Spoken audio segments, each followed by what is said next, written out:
Rasulullah sallallahu alaihi wasallam pernah menyatakan di dalam sebuah hadisnya, dalam riwayat Imam Muslim, hadis sahih riwayat Imam Muslim, kata Rasulullah SAW, Inna allaha yarfa'u bihadzal kitabi aqwaman wa yada'u bihi akharin. Sesungguhnya Allah subhanahu wa ta'ala mengangkat derajat kedudukan satu kaum lantaran Al-Quran. Demikian juga sebaliknya, Allah subhanahu wa ta'ala bisa saja merendahkan derajat dan kedudukan satu kaum lantaran Al-Quran. Kapan Allah subhanahu wa ta'ala mengangkat derajat dan kedudukan satu kaum dengan Al-Quran, dan kapan Allah subhanahu wa ta'ala merendahkan kedudukan dan derajat satu kaum dengan Al-Quran? Ketika Al-Quran ini kemudian bagi kita orang-orang beriman, Al-Quran kita baca, kemudian Al-Quran kita tadaburi, Al-Quran kita hafal, Al-Quran kita amalkan di dalam kehidupan kita. Kalau kita ingin dimuliakan oleh Allah dengan Al-Quran, maka mulai kita dekat dengan Al-Quran mulai dari membacanya. Sebab Al-Quran ini tidak berkaitan dengan sesuatu melainkan oleh Allah subhanahu wa ta'ala akan dimuliakan. Coba ketika Allah subhanahu wa ta'ala menurunkan Al-Quran, siapa yang memperantarai Al-Quran itu turun kepada Rasulullah? Malaikat Jibril. Ketika malaikat Jibril diperintahkan oleh Allah membawa Al-Quran, menyampaikan Al-Quran kepada Rasulullah SAW, malaikat Jibril terlibat berkaitan dengan Al-Quran. Maka malaikat Jibril menjadi malaikat yang terbaik dan termulia di antara malaikat-malaikat Allah subhanahu wa ta'ala.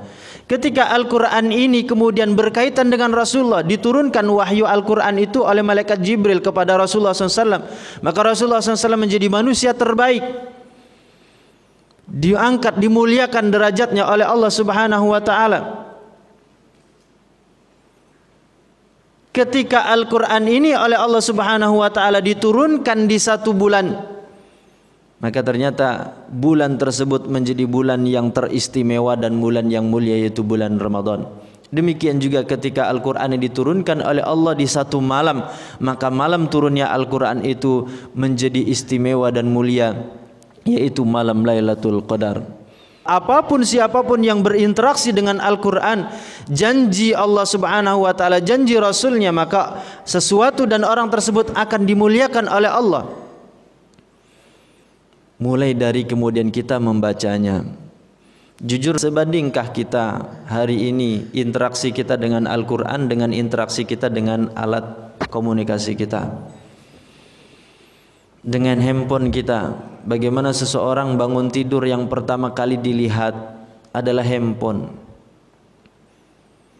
Kalau melihat handphone itu untuk memastikan bangun tidur itu jam berapa, dengan harapan dan maksud kalau masih malam kemudian bisa digunakan kesempatan untuk sholat malam, maka ini sangat baik. Tetapi kalau ternyata orang bangun pertama kali dari tidurnya, yang dilihat handphone, yang dilihat, yang dicari adalah status, yang dilihat dan dicari adalah kiriman WhatsApp dan lain sebagainya, berarti kedekatan interaksi dengan Al-Quran masih terkalahkan dengan alat komunikasi tadi. Bagaimana sahabat Rasulullah sallallahu alaihi wasallam interaksinya dengan Al-Quran? Bagaimana sahabat Rasulullah SAW kedekatannya, kerinduannya hati mereka dengan Al-Quran? Kita kenal sahabat yang bernama Khalid bin Al-Walid. Khalid bin Al-Walid ini sahabat Rasulullah sallallahu alaihi wasallam. Setelah beliau menjadi seorang muslim, menjadi sahabat Rasulullah SAW, kehidupannya lebih banyak dihabiskan berjuang, berjihad di jalan Allah. Pada peristiwa perang Uhud, Khalid bin Walid masih dalam keadaan kafir, musyrik. Bahkan beliaulah komandan perangnya saat itu yang berhadapan dengan kaum muslimin di Uhud. Dalam sejarah di Uhud kita kenal Rasulullah SAW dan kaum muslimin sempat mengalami kekalahan di awal peperangan. Lawannya ketika itu orang musyrikin Quraisy Mekah, ketika itu dipimpin komandan panglimanya adalah Khalid bin Walid. Setelah beliau Islam, maka beliau ganti kesibukan, waktu, dedikasi beliau berikan untuk Islam, menjadi komandan panglima perang kaum muslimin. Waktu beliau dihabiskan untuk itu. Satu ketika menjelang beliau wafat, kemudian beliau memegang Al-Quran. Al-Quran ini dipegangnya. Al-Quran ini diciumnya, kemudian meneteskan air mata. Sambil meneteskan air mata itulah kemudian sahabat Khalid bin Walid kemudian mengatakan, syaghalani angkal jihad. Wahai Al-Quran, mengungkapkan iktidarnya, mengungkapkan permaafannya, karena selama ini tidak banyak berinteraksi dengan Al-Quran. Beliau mengatakan, syaghalani angkal jihad. Wahai Al-Quran, yang membuat saya tidak dekat dengan engkau, yang membuat saya tidak banyak berinteraksi dengan engkau bukan yang lain, tetapi karena saya disibukkan dengan berjuang, berjihad di jalan Allah Subhanahu wa ta'ala. Kira-kira kalau kita hari ini kita ingin mengungkapkan bentuk permaafan kita kepada Al-Quran, kira-kira kita disibukkan dengan apa? Yang menyibukkan kita dari Al-Quran itu apa? Kalau sahabat Khalid bin Walid tadi, beliau mengatakan waktunya habis karena berjihad, berjuang di jalan Allah, sehingga banyak waktunya habis tidak bisa berinteraksi dengan Al-Quran. Ini sahabat. Sahabat yang lain bernama Ikrimah bin Abi Jahal, putra dari Abu Jahal. Kita kenal Abu Jahal itu adalah tokoh pemukanya musyrikin Mekah di zaman Rasulullah SAW. Tetapi ternyata anak beliau, putra beliau bernama Ikrimah, menjadi seorang muslim, menjadi sahabat Rasulullah SAW. Bagaimana beliau dengan Al-Quran? Suatu ketika beliau ambil Al-Quran, beliau cium Al-Quran, kemudian juga sambil meneteskan air mata beliau mengungkapkan, kalamu Rabbi, kitabu Rabbi.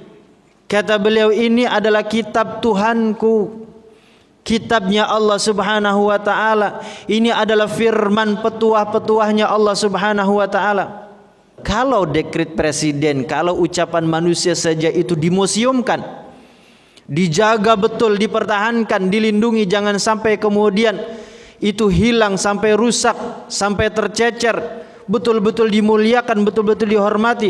Maka kurang lebih itulah yang diungkapkan oleh Ikrimah bin Abu Jahal. Beliau memegang Al-Quran, mencium, menangis, kemudian beliau mengatakan, kitabu Rabbi, ini ternyata kitab Allah, kitab Rabbku, Tuhanku, penciptaku. Betapa para sahabat Rasulullah sallallahu alaihi wasallam kedekatannya, kerinduannya, interaksinya dengan Al-Quran sedemikian rupa. Itu para sahabat Rasulullah sallallahu alaihi wasallam. Maka kalau kita ingin dimuliakan sebagaimana para sahabat dimuliakan oleh Allah Subhanahu wa taala, pertama kali interaksi kita, kedekatan kita, membacanya kita dengan Al-Quran, mari makin kita dekatkan. Tidak akan rugi orang yang kemudian berinteraksi berkaitan dengan Al-Quran. Membacanya saja bernilai. Kita membaca koran, kita membaca majalah, kita habiskan berlembar-lembar. Kalau di situ tidak terdapat satu ayat firman Allah Subhanahu wa taala, maka itu tidak akan mendatangkan nilai dan pahala sedikit pun. Tetapi ketika yang kita baca Al-Quran huruf per huruf, kata per kata, apalagi sampai kemudian surat ke surat dan juz ke juz, maka semua itu akan bernilai pahala dan berlipat ganda. Di dalam sejarah kita mendapatkan bahwa ada 3 tokoh musyrikin Quraisy Mekah yang sangat membenci Rasulullah SAW, sangat anti kepada Al-Quran. Abu Jahal dan 2 orang lagi tokoh yang lain, ketiga-tiganya selalu mewanti-wanti, mengingatkan orang musyrikin Quraisy jangan sampai pernah mendengar Al-Quran, jangan sampai mendengar Muhammad membacakan Al-Quran. Al-Quran dan Muhammad itu adalah sihir. Tetapi ketika mereka tahu arti dari Al-Quran itu, suatu ketika mereka, salah satunya Abu Jahal, di malam hari sengaja secara diam-diam, sembunyi-sembunyi menuju rumah Rasulullah SAW, kemudian bersembunyi mencari satu tempat yang tidak dilihat oleh orang lain. Apa yang dilakukan oleh Abu Jahal itu di malam hari? Ternyata Abu Jahal menyengajakan diri untuk mendengarkan apa yang dibaca oleh Rasulullah SAW. Seperti apa sih Al-Quran itu? Rasulullah SAW di malam itu bangun, sholat, Rasulullah SAW membaca Al-Quran.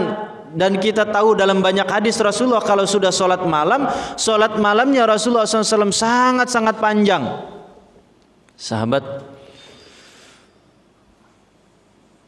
Mu'adz bin Jabal radhiyallahu anhu pernah mengkisahkan salat dengan Rasulullah SAW. Kata beliau, Rasulullah satu rakaat yang dibaca itu surat Al-Baqarah, selesai Al-Baqarah dibaca An-Nisa, selesai An-Nisa dibaca Ali Imran. Satu rakaat. Makanya kadang dalam riwayat kita temukan Rasulullah salat malam itu, pernah Rasulullah salat malam usai salat Isya berlanjut sampai menjelang subuh. Kenapa? Karena yang dibaca panjang.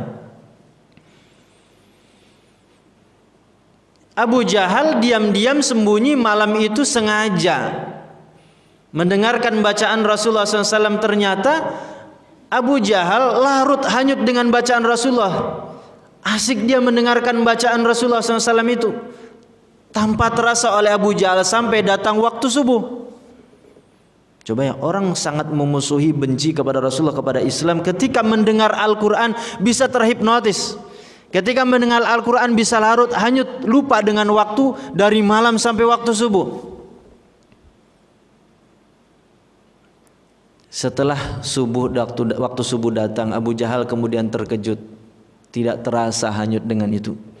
Akhirnya Abu Jahal sebelum terlihat oleh orang-orang musyrikin Quraisy, karena dialah orang yang mewanti-wanti, mengingatkan jangan mendengar Al-Quran, dia khawatir orang melihatnya, maka dia segera meninggalkan rumah Rasulullah. Ternyata tidak jauh dari rumah Rasulullah dia berpapasan dengan tokoh musyrikin yang lain. Ternyata dia berpapasan dengan dua orang sama-sama tokoh musyrikin Quraisy. Ketiga-tiganya ternyata melakukan hal yang sama, sengaja malam hari datang bersembunyi, tidak dilihat oleh orang, mendengarkan bacaan Rasulullah SAW dari malam sampai pagi. Kenapa? Tahu artinya. Di samping susunannya indah, karena bangsa Quraisy ketika itu mereka berbangga dengan apa? Dengan syair. Ternyata ada satu bahasa, yaitu Al-Quran, ternyata syairnya lebih apa?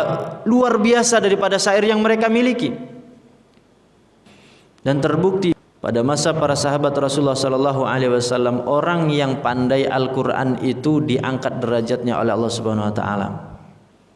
Ketika sahabat Umar bin Khattab radhiyallahu anhu menjabat sebagai khalifah, satu ketika Umar bin Khattab pergi ke Mekah untuk mengunjungi, melihat kondisi yang ada di Mekah. Ternyata Umar bin Khattab belum sampai Mekah, baru sampai di daerah Usfan. Usfan itu jarak kurang lebih sekitar 80 km dari Mekah, lebih dekat kepada Jeddah, Bandara King Abdul Aziz. Umar baru sampai di Usfan, Umar bin Khattab radhiyallahu anhu sudah disambut oleh beberapa sahabat, termasuk yang ikut menyambut itu adalah pemimpin penguasa Mekah ketika itu yang bernama Nafi' bin Al-Haris. Maka Umar bin Khattab ketika melihat Nafi' bin Al-Haris bertanya, "Wahai Nafi' bin Al-Haris, siapa yang Anda tunjuk menggantikan kepemimpinan Mekah ketika Anda tinggalkan Mekah?" Maka kata Nafi' bin Abdul Haris tadi, "Saya tinggalkan pengganti saya penguasa Mekah itu adalah Ibnu Abza." Umar bin Khattab kemudian bertanya, "Siapa Ibnu Abza itu? Saya tidak kenal. Saya baru kali ini mendengar ada seseorang bernama Ibnu Abza tiba-tiba menggantikan posisi Anda sebagai penguasa Mekah." Umar bin Khattab radhiyallahu anhu bertanya-tanya, atau mungkin boleh jadi Umar bin Khattab nyelidik ini. Akhirnya kata Nafi' bin Abdul Haris tadi, "Maula min mawalina." Ibnu Abza itu salah seorang mantan budak kami dulu. Mantan budak, Bapak Ibu bayangkan. Mantan budak, disebut budak itu ketika itu budak itu diperjualbelikan. Ibarat barang, ibarat benda diwariskan, tidak punya kekuatan, tidak punya apa? Tidak punya kemerdekaan. Ibarat barang diperjualbelikan. Maka Umar bin Khattab terkejut. Kata Umar bin Khattab, "Bagaimana mungkin Anda tunjuk pengganti penguasa Mekah itu seorang mantan budak?" Karena ketika itu orang menilai, melihat budak itu sangat rendah. Tidak punya status sosial, tidak punya kekuatan sama sekali. Bagaimana mungkin dia ditunjuk sebagai penguasa Mekah? Tapi Umar bin Khattab baru kemudian percaya setelah Nafi' bin Abdul Haris mengatakan innahu qari'un li kitabillah wa alimun bil faraid. Kata Nafi' bin Abdul Haris tadi, wahai Umar bin Khattab, Anda harus tahu bahwa dia itu orang yang qari', orang yang tahu, faham, orang yang pandai tentang Al-Quran, dan dia mengerti, memahami tentang ilmu faraid atau pembagian waris. Maka kata Umar bin Khattab radhiyallahu anhu, amma inna nabiyakum qad qala, kalau demikian maka sesungguhnya Nabi sallallahu alaihi wasallam pernah bersabda, innallaha yarfa'u qauman bihadzal kitabi wa yadha'u bi akharin. Kalau demikian maka kita ingat kepada sabda Rasulullah SAW bahwa sungguhnya Allah akan mengangkat derajat satu kaum lantaran Al-Quran, dan Allah Subhanahu Wa Taala akan merendahkan derajat satu kaum lantaran Al-Quran. Ketika seseorang berkaitan dengan Al-Quran, ketika seseorang dekat dengan Al-Quran, ketika seseorang di dalam dirinya ada Al-Quran, maka oleh Allah Subhanahu Wa Taala dimuliakan. Ketika itu sekalipun mantan budak, sekalipun sebelumnya tidak memiliki status sosial, tetapi ketika dalam dirinya ada Al-Quran, maka berubah, dimuliakan, ditinggikan derajatnya oleh Allah Subhanahu Wa Taala, tidak tanggung-tanggung menjadi penguasa, pemimpin kota Mekah. Al-Quran ini harusnya memuliakan seseorang, harusnya memuliakan satu kaum, mengangkat derajat kedudukan seseorang dan kedudukan satu kaum. Ketika Al-Quran itu betul-betul dekat dengannya, Al-Quran itu kemudian difahami maknanya, dan Al-Quran itu pesan-pesannya diterjemahkan di dalam kehidupan kita. Tetapi ketika Al-Quran itu hanya sebatas dibaca, dan ini yang menjadi termasuk kekhawatiran kita hari ini, ketika hari ini kaum muslimin khususnya di Indonesia mulai tertarik dengan Al-Quran, bermunculan rumah-rumah tahfidz, bermunculan kemudian kegiatan-kegiatan tahfidz Al-Quran, anak-anak kemudian bersemangat ikut tahfidz Al-Quran. Ada satu kekhawatiran yang muncul. Apa kekhawatiran itu? Anak-anak lebih banyak diarahkan bagaimana juara menang dalam perlombaan, sehingga anak-anak itu yang menjadi obsesi tertinggi, puncak tertingginya menjadi juara satu perlombaan hafal Al-Quran. Sementara ketika bertanya bagaimana dengan pesan, bagaimana dengan praktek terjemahan isi Al-Quran, itu ternyata tidak ada dalam rencana dan cita-cita. Sehingga boleh jadi seperti tadi, sudah banyak baca Al-Quran, dekat dengan Al-Quran, bahkan hafal Al-Quran, tetapi ternyata Al-Quran itu belum mengangkat derajatnya, belum mengangkat derajat satu kaum. Kenapa? Karena Al-Quran hanya sebatas itu. Maka ini satu kekhawatiran kita, Bapak Ibu rahmati Allah Subhanahu Wa Taala. Maka jujur sebenarnya perlombaan juara-juara itu kita tidak menafikan seluruhnya, tetapi kita khawatir itu justru sesungguhnya adalah kita membelokkan orientasi kita, membelokkan orientasi anak-anak kita tentang Al-Quran. Yang sesungguhnya Al-Quran itu bukan hanya untuk dijadikan ajang perlombaan dan kejuaraan, tetapi sesungguhnya Al-Quran ini sebagai panduan, bimbingan, sebagai pedoman dan panduan bimbingan kehidupan kita, bagaimana menjadi hamba Allah Subhanahu Wa Taala yang baik, bagaimana kita mencapai kebahagiaan di dunia dan akhirat, bagaimana kehidupan kita menjadi baik, bagaimana rumah tangga kita menjadi baik, bagaimana kita bermasyarakat menjadi baik, bagaimana kita bertetangga menjadi baik, menjadi suami yang baik, menjadi istri yang baik, menjadi anak yang baik, dan seterusnya. Itu semua panduannya ternyata ada di dalam Al-Quran. Itu tidak mungkin kita lakukan, itu tidak mungkin kita dapatkan kecuali kita dekat dengan Al-Quran, kecuali kita faham dengan Al-Quran, dan tugas berikutnya adalah bagaimana kita mengamalkan Al-Quran. Kita yakin ketika itu kita lakukan, Allah Subhanahu Wa Taala akan mengangkat, memuliakan kita dengan Al-Quran. Kita yakin bahwa Allah Subhanahu Wa Taala akan memuliakan dan mengangkat derajat satu kaum, satu umat dengan Al-Quran, ketika mereka betul-betul dekat dengan Al-Quran.